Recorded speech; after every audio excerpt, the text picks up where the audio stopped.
What happens when a retired titan of the healthcare world, a woman who once shaped hospitals, saved companies, and influenced the nation with a single signature, suddenly breaks down in the middle of a small-town diner in Maplewood? It is not because of failing health or a collapsing empire. It is because of a simple silver star locket resting on the chest of a young waitress who works double shifts just to keep her little girl warm at night. This is not merely a story about wealth meeting hardship. Can I get you anything else? It is a story about a daughter lost to time, a secret buried beneath decades of silence, and a piece of jewelry that carries the weight of a mother's regret and a grandmother's hope.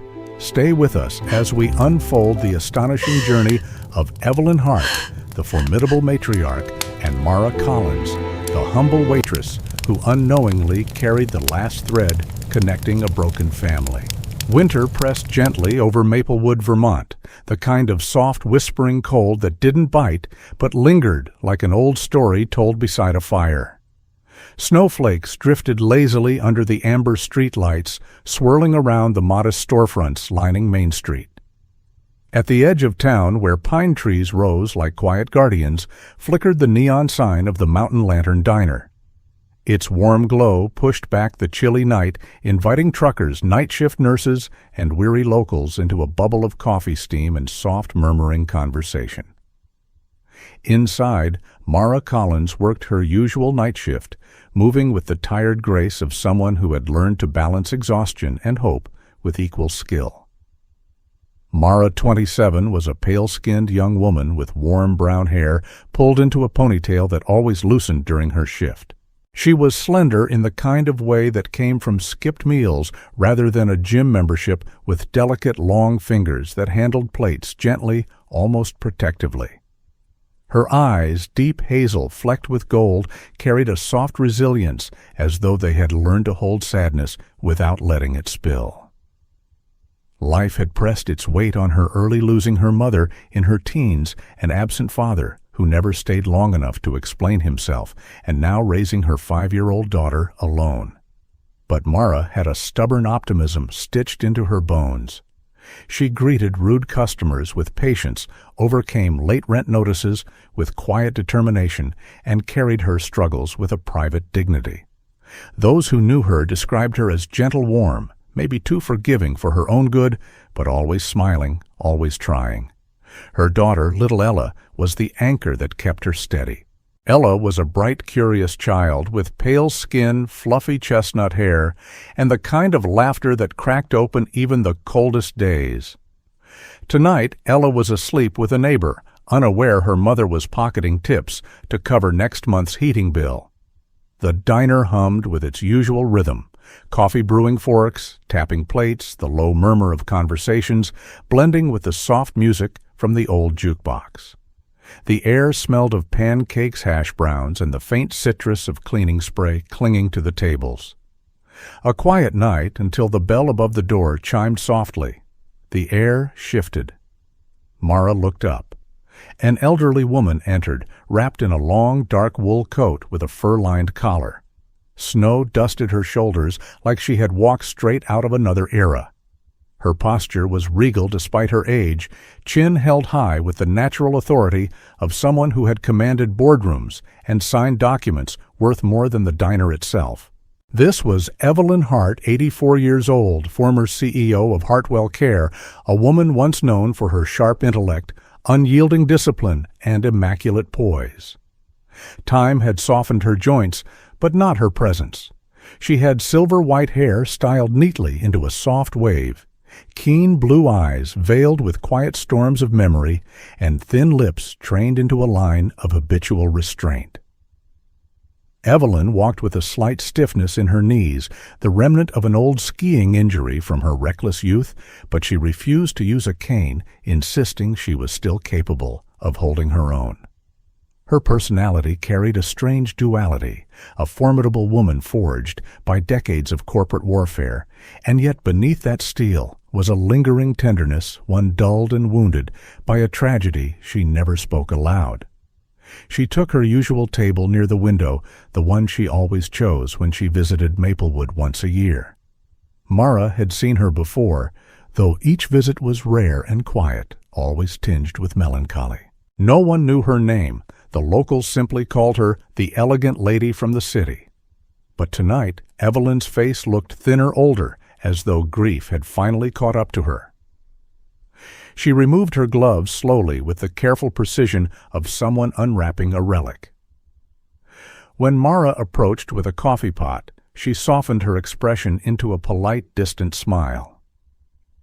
"Good evening," Evelyn said, her voice calm but edged with an old tremor, a warmth kept under lock and key. Mara smiled back instinctively, gentle. "Good evening, ma'am. Cold night out there." "Cold nights," Evelyn murmured, "have a way of remembering things for us."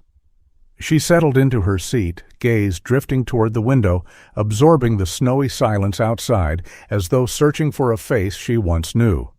For Evelyn had come here on purpose, not for food, not for coffee, but to revisit the place where she had first met her late husband, Charles Hart. He had been a medical intern back then, poor as a church mouse, but overflowing with charm. They had shared pie at this very diner decades before Evelyn ever imagined running a company or losing a daughter to the unforgiving silence of the world. Mara poured the coffee. The steam curled upward like a fragile ghost. As she leaned forward, her necklace slipped slightly from beneath her uniform collar. The lamplight overhead caught on it a glint of silver, a star-shaped locket etched with intricate patterns. Evelyn froze. Her heart, which had grown accustomed to its slow, steady rhythm, suddenly stuttered. Her eyes widened, not with fear, but with disbelief so profound it cracked her composure in an instant. The locket. That locket. It was an unmistakable design, a five-pointed star with delicate engravings curling along its edges like constellations. Evelyn had commissioned it 35 years ago for her only daughter, Lauren Hart, a rebellious artist who had disappeared after a painful feud. There had only ever been one such locket in the world, and here it was, on the chest of a brown-haired young waitress pouring coffee in a small Vermont diner. Evelyn's gloved hand trembled violently. Her breath hitched. The world muffled into a dull roar around her, the clatter of plates, the radio's soft hum, the snowfall outside, all fading. Mara didn't notice at first. She simply smiled kindly. But Evelyn's trembling grew until her fingers slipped against the table's edge. The water glass beside her toppled over, hitting the floor with a sharp crystalline crack. Customers turned their heads. Mara gasped. "Oh, are you all right? Did the glass?" But Evelyn wasn't looking at the broken shards. She wasn't looking at the spilled water soaking into the napkins. She was staring directly at the star locket resting near Mara's collarbone. Her voice, usually controlled and refined, emerged as a raw whisper. Where did you get that?" Mara blinked, startled, instinctively touching the locket. "This? It was my mother's." Evelyn's breath collapsed inward like a collapsing cathedral. Her lips parted in shock. Her eyes shone not with recognition, but with something older, deeper, and infinitely more fragile. A memory resurfacing, a fear awakening. A truth she had searched for in vain. For the first time in decades, Evelyn Hart, the iron-willed titan of healthcare, felt the world tilt beneath her feet. The locket gleamed as though it too recognized her, and Evelyn's vision blurred. She exhaled a quiet, shuddering gasp, and the elderly woman who had held her empire together with unwavering strength found herself shaking, as the past finally came for her. The diner's warm hum faded into something fragile and uncertain as Evelyn Hart steadied herself against the edge of the table. The overhead lights reflected softly off her silver hair, casting a faint glow around her solemn expression. She had always carried herself with the quiet command of a woman who had once shaped an empire, but now her poise wavered as she stared at the star-shaped locket hanging at the base of Mara's throat. Mara Collins shifted her weight nervously, fingers curling around the coffee pot still in her hand. Her cheeks, usually soft with a natural calmness, flushed with confusion. She wasn't used to customers staring at her like this, staring as if she had just cracked open a sealed vault from another lifetime. Ma'am Mara finally asked, her voice gentle but uncertain. "Is something wrong?" Evelyn swallowed her gloved fingers, trembling slightly as she pointed toward the necklace. Her voice, once strong and controlled, slipped into an unsteady whisper. "That locket. I need to know where it came from." Mara blinked, taken aback. "This?" she asked, touching the silver star lightly. "It was my mom's. It's the only thing I have left of her." Evelyn's breath caught. "Your mother?" she repeated, each syllable stretched thin with tension. What was her name?" Mara hesitated. It wasn't a secret, just something she rarely talked about, because the memories ached with their own weight. But the woman in front of her didn't look curious. She looked desperate, terrified even. "Her name was Lauren Mara," said softly. "Lauren Collins." The reaction was immediate. Evelyn's face blanched so suddenly, Mara instinctively reached a hand toward her, afraid the older woman might faint. Evelyn clutched the edge of the table with a white-knuckled grip. Her breath trembled. Her eyes glistened, not with sentiment, but with a shock so sharp it cut through decades. "Lauren," she whispered again, as if saying the name made her relive a buried memory. "Lauren Collins," Mara repeated, her voice even gentler now. "She passed away a long time ago. She never talked about her family, not once." Evelyn closed her eyes, and for a moment she no longer resembled the controlled, elegant woman who walked into the diner. Instead, she looked like a mother who had lost something irreplaceable. "My daughter," she murmured, opening her eyes again. "My daughter's name was Lauren." Mara froze, the words hitting her like a sudden wind. "Lauren Hart," Evelyn continued, voice trembling. "She left home after we fought terribly. She vanished, changed her records, disappeared from every system, removed herself from every financial trail. 35 years, Mara. 35 years without a trace."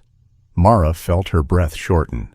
She had lived her whole life believing her mother simply didn't have any family left, or didn't want to talk about them. The idea that her mother had walked away from a wealthy, powerful family was unimaginable. And yet the shock in Evelyn's expression felt too real to dismiss. I'm sorry," Mara whispered. "I didn't know. She never told me anything." Evelyn brought a trembling hand to her chest. "The locket," she whispered. "I designed it myself. There is only one. I gave it to her when she turned 21. Her voice broke. And then she left. Neither woman spoke for several heartbeats. The diner murmured around them again, but the world between them had changed, quiet, suspended, as though time itself were waiting. Mara lowered her gaze.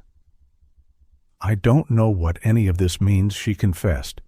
"I don't even know if we're talking about the same person." "We are," Evelyn said, with a certainty that made Mara's skin prickle. "I know my daughter's name. I know the jewelry I gave her. I know the timing. And I know the loss." She took a slow, steadying breath and sat straighter, pulling back some of her dignity, like a cloak around her shoulders. "Mara, I would like you and your daughter to visit me. There are things I must explain, things you deserve to know." "My daughter Mara," echoed softly. "Ella, yes?" Evelyn said. "Both of you." Mara's heart fluttered with unease. I don't know," she murmured. "This is a lot." Before Evelyn could reply, the diner door opened, letting in a gust of cold night air and the sound of boots crunching against snow. Sam Whitaker stepped inside.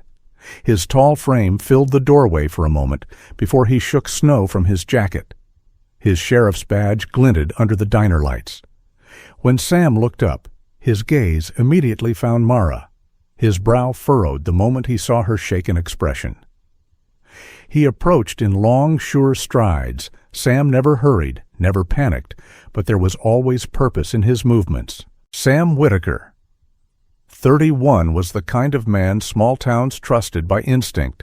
Tall, broad-shouldered, sandy blonde hair, kept short and steady green eyes that saw more than people realized. His jaw carried a perpetual hint of scruff, more from exhaustion than style. Life had softened him into a gentle man, but grief had also shaped him, having lost his father, the previous sheriff, in a winter accident years earlier. Since then, Sam had taken Maplewood's safety personally. And Mara, she was a chapter of his life he never quite closed. Childhood friend, first crush, and still perhaps the person he cared about most, quietly from the edges. "Mara," he asked, voice low and steady. "Everything okay?" Mara opened her mouth, unsure how to answer. Evelyn glanced at Sam with polite acknowledgement, but also impatience. She clearly didn't want interruptions. "Sheriff," she said with a stiff nod. "Good evening." Sam nodded back, but positioned himself subtly near Mara's side, protective, grounded, gentle. "Is something happening?" Sam asked her again. Mara took a breath. "Sam, this is Evelyn Hart. She thinks she knew my mother." Sam's eyes sharpened, knew her how Evelyn spoke before Mara could. "Because Mara's mother and I share more than a passing familiarity. We share a name, a history." Her gaze softened slightly, only slightly. "And I believe we may share blood." Sam straightened, every instinct alert.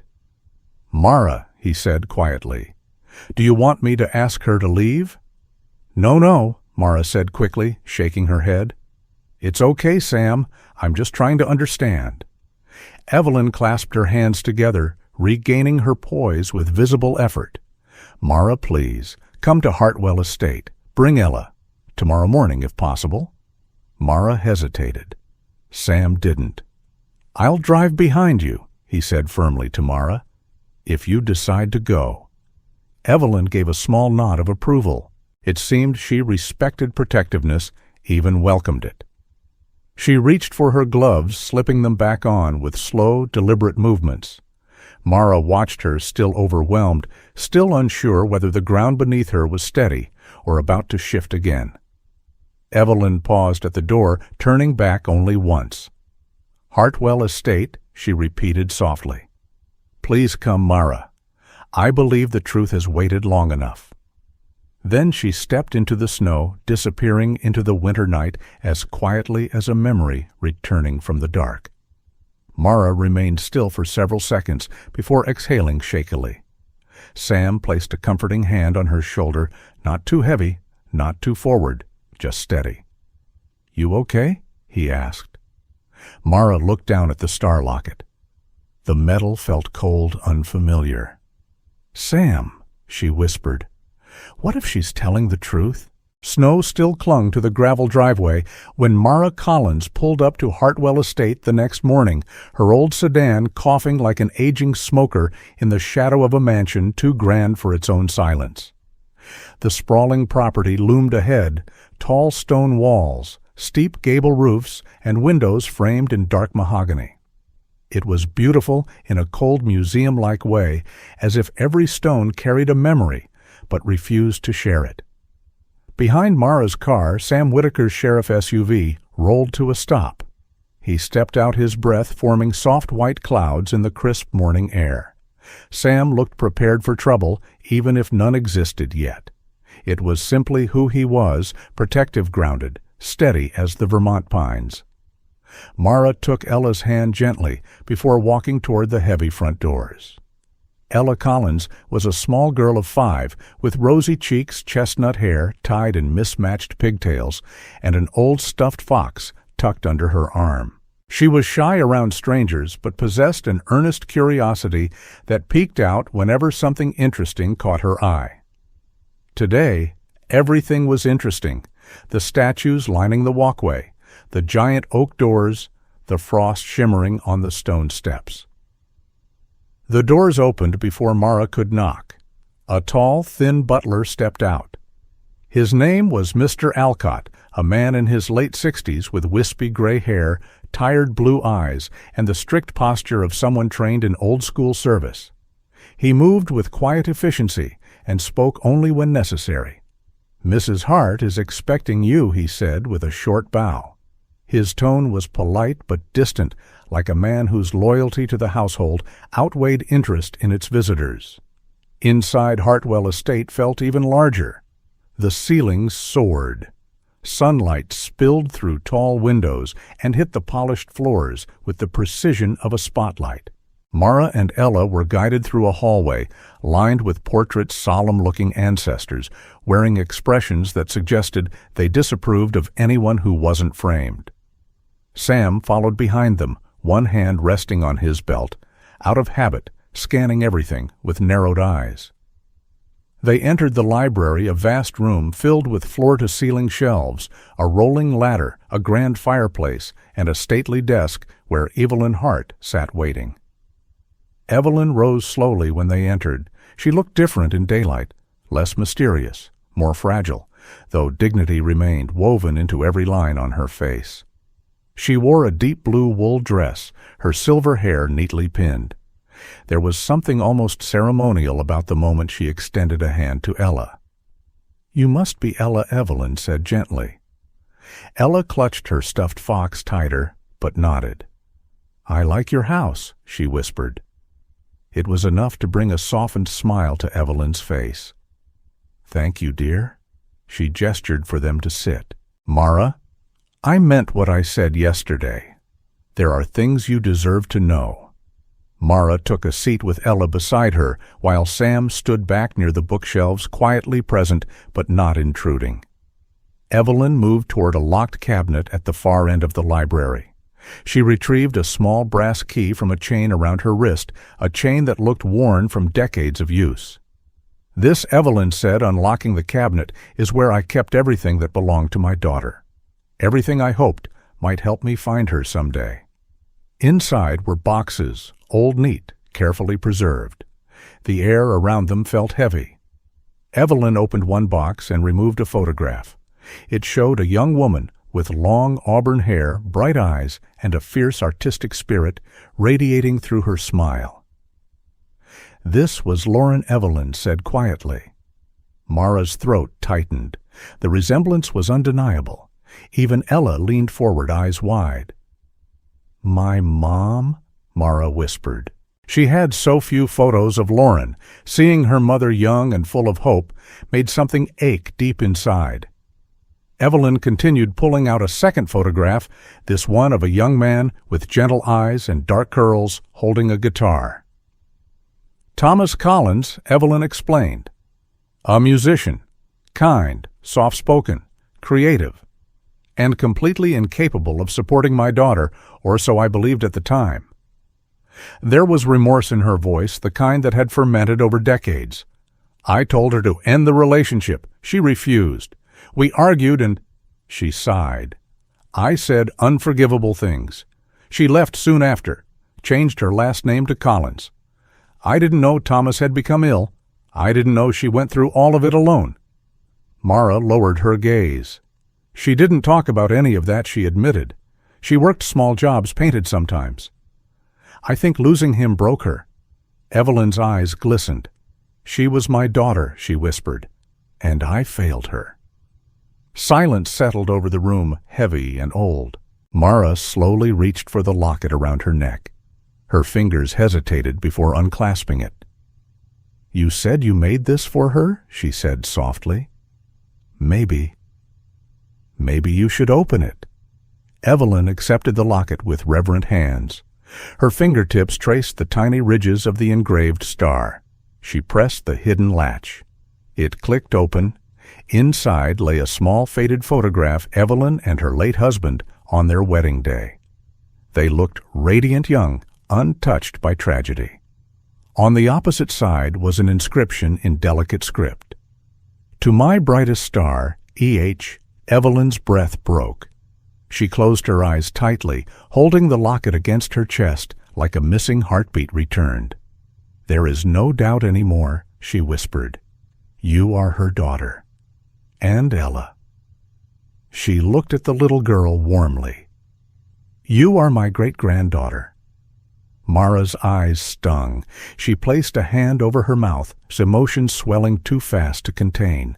But before she could respond, Sam shifted his stance behind her. His jaw tightened, a subtle sign Mara had learned meant he was troubled. "There's something you need to know," Sam said quietly. Evelyn turned toward him. Sam continued, his voice steady.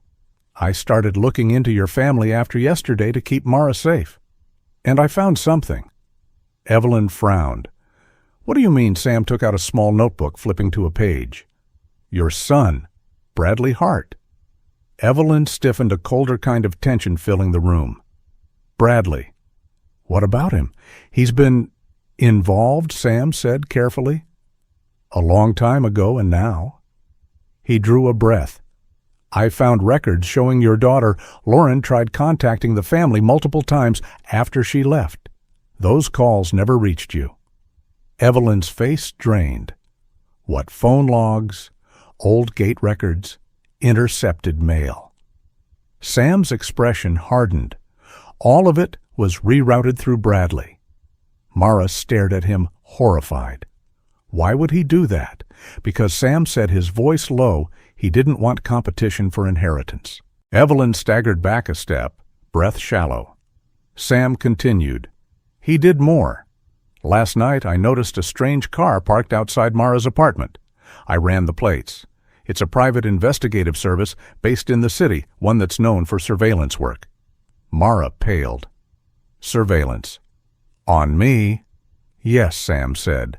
"Someone hired them recently, under a shell name, but I traced the payment route." He looked straight at Evelyn. "It leads back to Bradley Hart." The library fell silent, except for the faint crackle of the fireplace. Evelyn's hands clenched the locket until her knuckles whitened. Her eyes shimmered with a mixture of fury, grief, and disbelief. "My own son," she whispered. Mara reached instinctively for Ella, pulling her onto her lap protectively. Sam stepped closer, standing between them and whatever danger this revelation hinted at. Evelyn slowly sank into her chair, her regal composure fraying. "I lost my daughter because of a mistake I made, but I never imagined—" Her voice trembled. "Never imagined he would keep her from me." The flames in the fireplace flickered fiercely, casting long shadows across the shelves. Shadows that spoke of secrets buried, two deep wounds never healed, and lies that had finally begun to crack open. And in the center of it all stood Mara, the girl with the star locket, who now realized her mother's disappearance was not just a tragedy, but the beginning of a dangerous truth unraveling. The morning sun hovered weakly above Hartwell Estate, its pale light filtering through the frost-laced windows as if hesitant to intrude on the storm brewing inside. The mansion usually hushed, and orderly carried an uneasy tension. Footsteps sounded sharper, whispers traveled faster, and even the fireplaces crackled with a restlessness that mirrored the people who lived within its grand walls. Mara Collins sat stiffly beside Evelyn Hart at the long mahogany dining table as a quiet knock sounded at the door. A laboratory courier, short, sandy-haired, with a nervous posture that made him look younger than his 20-something age, stepped inside. His name tag read Dylan Harper, and though he appeared confident at first glance, the deep shadows under his eyes suggested too many overnight shifts and too much caffeine. He handed Evelyn a sealed envelope marked with the emblem of the state-accredited genetic testing lab. "Mrs. Hart," he said, voice respectful but strained, "these are the results you requested, confirmed through cross-analysis." Evelyn nodded, her fingers trembling slightly as she accepted the envelope. Dylan bowed his head and left quickly, eager to escape the storm he sensed but did not understand. Mara watched Evelyn with a mixture of fear and fragile hope. Her daughter Ella sat quietly beside her, clutching her stuffed fox, unaware of the weight of the moment. Sam Whitaker stood a few feet away near the doorway, arms folded and eyes alert. His presence had become a quiet anchor for Mara, reassuring but never intrusive. Evelyn inhaled slowly and opened the envelope with precise care. Her eyes scanned the document once, twice, then a third time, as if afraid it might vanish if she blinked too long. A shudder passed through her shoulders. "It's true," she whispered. Her voice broke. "Mara! You are my granddaughter." Her hands covered her mouth, and for a moment age seemed to fall away as pure, overwhelming relief filled her features. Mara felt her breath catch. She hadn't realized how much she needed anyone, to claim her, to anchor her to a past she'd never been allowed to know. Evelyn reached for her, and Mara leaned into the embrace, both trembling. But the moment shattered with the sharp echo of heels on marble. A figure appeared in the doorway, Vanessa Hart, wife of Bradley Hart. She was in her early 40s, poised and elegant in a tailored wine-colored suit. Her features were sharp and symmetrical, her blonde hair styled into a sleek chignon. She carried herself with the deliberate grace of someone trained in etiquette from birth, but beneath her polished exterior simmered a cold, calculating ambition. Vanessa offered a tight-lipped smile that never reached her icy blue eyes. "Well," she said, folding her arms, "what a touching reunion." Behind her, Bradley Hart entered. He was in his late 40s, impeccably dressed in a gray suit, his dark hair combed back, his expression the perfect imitation of composed civility. But his eyes, narrow assessing, carried a hardness that revealed the truth beneath the polished veneer. Evelyn stiffened. "Bradley," she said sharply. "Vanessa, I didn't summon you." "No," Bradley replied smoothly, "but we heard the courier arrive. We thought you might need perspective." Sam shifted subtly, placing his body slightly between them and Mara. Bradley gave Sam a dismissive glance before continuing. "Mother, you are being manipulated," he said. "We cannot allow you to be fooled by some—" Evelyn's gaze hardened. "Enough." "No, it isn't enough," Vanessa interjected, stepping forward. "You're about to hand over half your estate to someone you met in a diner based on some cheap little story. So forgive us if we feel responsible for protecting what's rightfully—" "Rightfully what?" Evelyn snapped. "Yours." Vanessa's smile sharpened. "We've done some research," she said, pulling a folder from her bag, "on Mara Collins." Sam's jaw tightened. He recognized the look of a trap before it snapped shut. "This should be interesting." Vanessa continued, laying the folder on the table. "Debts, late rent notices, a job history full of instability. Not exactly the mark of a trustworthy heir." Mara's stomach twisted. Vanessa flipped pages with theatrical precision. "Oh, and this," she added. "A witness report?" Bradley leaned in, feigning regret. "Someone claims Mara tried to solicit money using emotional manipulation, even threatened to expose our family unless she was compensated." Mara's eyes widened in shock. "That's a lie. I never—" "Naturally, you'd deny it," Vanessa said sweetly. "Liars often do."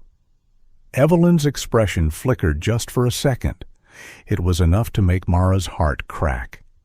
Bradley seized the moment. "Mother, think clearly. A girl shows up wearing Lauren's locket, an item that could have been stolen, sold, found anywhere. She claims her mother used to live under a different name, gives you a sob story, and now you're ready to declare her your heir." "I didn't ask for anything," Mara protested, tears filling her eyes. "I didn't even know who you were," convenient Vanessa murmured with venom. "Please stop," Mara whispered. "I've never wanted your money. I just wanted to know the truth about my mom." Evelyn stood frozen, torn between the evidence before her and the doubt her son and daughter-in-law expertly planted. Sam's fists clenched at his sides. He stepped forward. "This is garbage," he said evenly. "Fabricated. Sloppy." "Stay out of this, Sheriff," Bradley snapped. Sam didn't move, not a chance. But the damage was done. Evelyn, shaken and overwhelmed, sank back into her chair. "I need a moment," she whispered. And that moment, just a moment, was all Bradley and Vanessa needed to fracture the fragile trust Mara had built. Mara rose slowly, tears slipping down her cheeks. "Ella," she whispered, lifting her daughter gently. "We're leaving." Mara, wait. Evelyn reached out shakily, but the hesitation, the doubt had already broken something inside Mara. "I can't stay here," Mara said softly. "Not when I'm being treated like this." She turned away, walking toward the door. Ella clung to her neck, confused and frightened. Sam followed swiftly. "I'm coming with you," he said quietly. "You're not facing this alone." They reached the front hall when Sam's phone buzzed. He stopped, glanced at the screen, and his expression hardened. "Mara," he said, "come with me. Now." He ushered her into a small sitting room off the corridor. From his pocket, he pulled a bundle of old yellowed letters' edges, worn ink faded. Mara gasped. "What, I found them," Sam said. "In an abandoned office at the estate's old administrative wing. They were hidden inside a locked drawer." Mara's breath caught. From who Sam handed her the top letter. Written in Lauren's familiar handwriting. The date 35 years ago. "Mother, I've tried calling every week. Your assistant says you're too busy. Please, please just speak to me. I'm pregnant. I need you." Mara's vision wavered. "Sam." "There's more," Sam said, voice grim. Every letter was stamped, "Received." Someone intercepted them. He held the stack firmly, and the signature on the received stamp belongs to Bradley Hart. Mara sobbed as truth hit her like a blow. Sam put a steady hand on her shoulder. "You didn't lose your family," he whispered. "They were stolen from you." Behind them, footsteps echoed, hurried, uneven. Evelyn stood in the doorway, her face ashen, her eyes wide as they fell on the letters. "What? What is that?" Sam handed her the stack. "Proof," he said simply. Evelyn's hands trembled as she read her daughter's pleas. Each word carved a new wound into her heart. Each sentence shattered 35 years of misunderstanding. Evelyn pressed the letters to her chest and sobbed an old broken sound, heavy with regret and fury.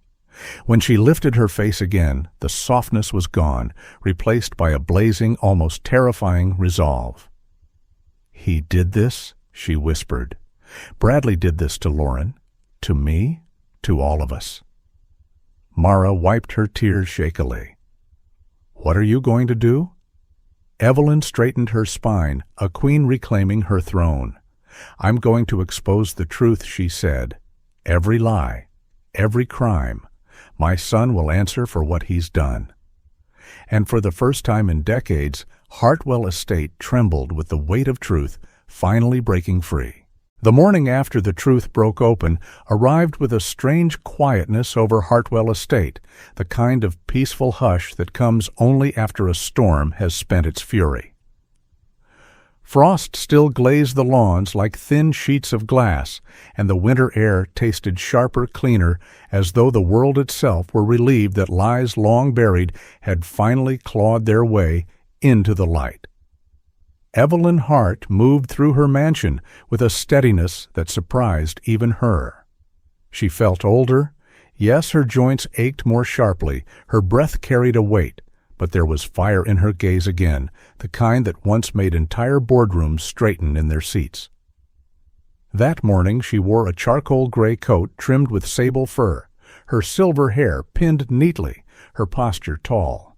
She looked like a woman who had rebuilt empires twice and was now dismantling a kingdom poisoned from within.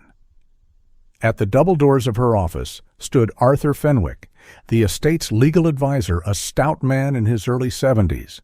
He had soft gray eyebrows, a round face marked by decades of stress, and a gentle disposition that hid a surprisingly sharp mind. Arthur had served the Hart family for 40 years, long enough to know when Evelyn's voice meant negotiation and when it meant finality.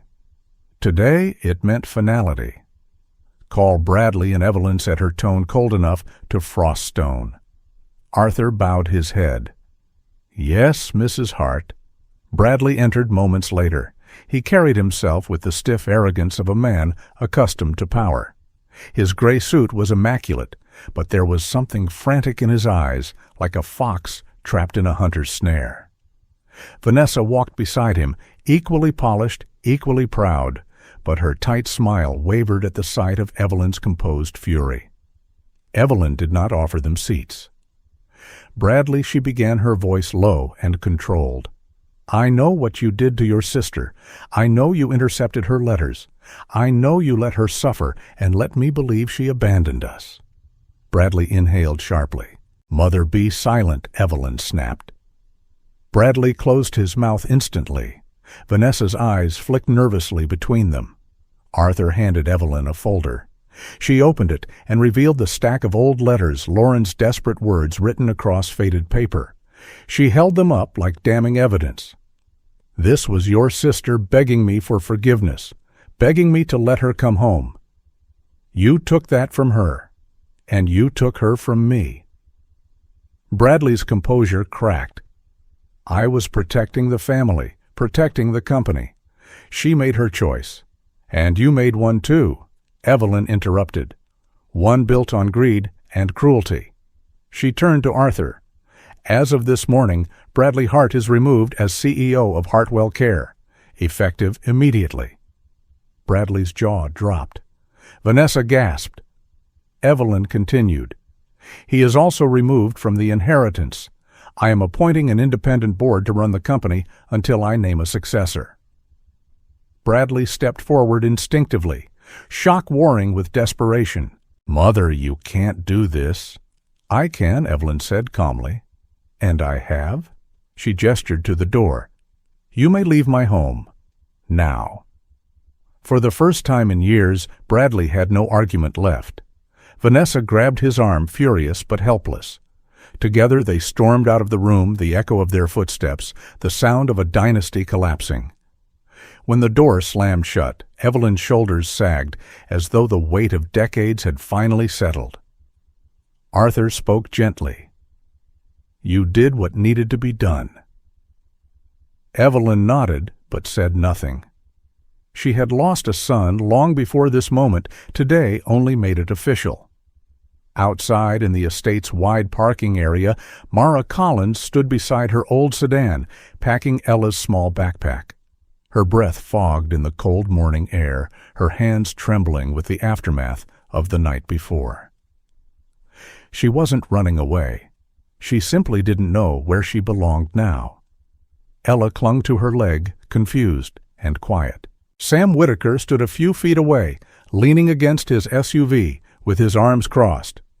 He wore his sheriff jacket zipped up to his chin, blonde hair tousled by the wind, his green eyes never leaving Mara. He wasn't pushing her to stay. He wasn't urging her to leave. He was simply there.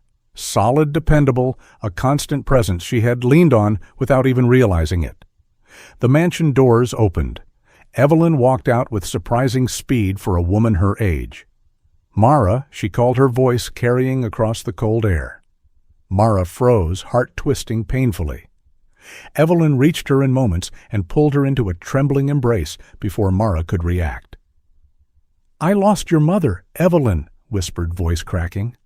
I won't lose you too. The tears came instantly. Mara's, not Evelyn's. Mara clung to her grief and relief, pouring out in a single, shuddering sob. Ella peeked from behind Mara's coat, watching the scene with wide eyes. Evelyn knelt slowly, carefully, and gathered Ella into her arms as well. And you, darling, she whispered. You're the brightest part of this family now. Ella, shy but trusting, wrapped her arms around the old woman's neck. Evelyn held her tightly, and for the first time in 35 years, she felt whole. 3 days later, Evelyn called for a public gathering at Maplewood Central Square. A small crowd formed townsfolk wrapped in winter coats, curious and murmuring. The square's bronze fountain sat frozen icicles, forming delicate chandeliers along its edges. Locals gathered with steaming cups of cocoa, purchased from a nearby booth, run by Mrs. Delilah Grant, a plump woman in her late 50s with rosy cheeks, curly gray hair, and a motherly disposition. She knew everyone's business, but held their secrets gently. Today she passed out free cocoa, whispering, "Something big is happening. I can feel it in my knees." When Evelyn stepped onto the small platform, the crowd hushed. She wore a dark emerald coat and held Lauren's old letters in her gloved hands. Her voice projected with the calm authority of someone accustomed to leadership, but softened now with heartfelt sincerity. "People of Maplewood," she began, "I owe you the truth. For 35 years, I believed my daughter abandoned our family. I judged her. I grieved her. And I was wrong." A ripple passed through the crowd. My son hid her letters. He severed our connection, and as a result, I lost her long before death took her. Evelyn's eyes glistened. "I share this not to bring shame, but to honor my daughter and to welcome her child and grandchild into the family they always deserved." She gestured toward Mara and Ella, standing off to the side. Sam stood behind them, a protective presence. The crowd erupted into warm applause. A few people wiped tears. For the first time in her life, Mara felt seen, not as a struggling waitress, not as a girl abandoned by fate, but as someone finally finding her place. Weeks passed. Mara and Ella moved into Hartwell Estate, not for wealth, but for family. Mara still worked at the Mountain Lantern Diner, though she now drove a safer car. Evelyn insisted she accept. She kept her modest life, not out of pride, but because the rhythms of the diner grounded her. Ella grew attached to Evelyn, who became the grandmother she never had helping with homework reading stories beside the fireplace, teaching her old Hart family traditions. Sam visited often, sometimes officially, mostly unofficially. One crisp evening near the fireplace, the estate staff gathered for a small celebration, a moment to honor healing and new beginnings. Evelyn held out the silver star locket, newly polished. "This is yours now," she said softly. Mara touched it with reverent fingers. Sam stepped closer, dressed in a dark sweater instead of his usual uniform. He looked nervous, a rare sight. Sam gently lifted the chain. "May I?" Mara nodded. His hands brushed her neck as he fastened the clasp. Mara felt warmth bloom across her skin, warmth that had little to do with the fire beside them. Sam stepped back, his green eyes meeting hers with tenderness that had waited years to be spoken aloud. "Mara," he began, voice rough but steady, "I've loved you for a long time. Before all this. Long before." Mara felt her breath catch. "Sam?" He took her hand, grounding her like he always did. "You don't have to say anything now. Just let me be here. For you. For Ella." Mara squeezed his hand, her eyes softening with something new and joyous. "I'd like that," she whispered. Evelyn watched from her armchair, smiling through happy tears. The silver star locket gleamed against Mara's skin, its delicate edges catching the firelight, glowing like a beacon. A reminder of the past. A promise for the future. A guiding star leading them all home. In the end, the story of Mara Evelyn and little Ella reminds us that sometimes the greatest miracles begin quietly, like a small silver star glowing in the dark. God often uses the most unexpected moments to bring healing, restore lost bonds, and guide us back to the people we were meant to love. Even when life feels broken or unfair, His timing has a way of revealing truth, opening doors, and leading us home again. In our everyday lives, we might not see the whole picture, but God does.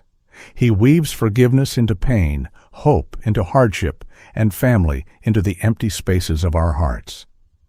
The miracle of this story is not wealth or inheritance, but the way love was renewed, truth was uncovered, and a family was brought back together. It is a reminder that God never stops working, even when we cannot see His hands. If this story touched your heart, please share your thoughts, tell us what moved you the most, and leave a comment to encourage others. Remember to hit like, share this video with someone who needs hope today, and subscribe to the channel for more uplifting stories. May God bless every viewer with peace protection and a guiding light in their darkest moments. If you believe in the power of forgiveness and second chances, comment Amen below.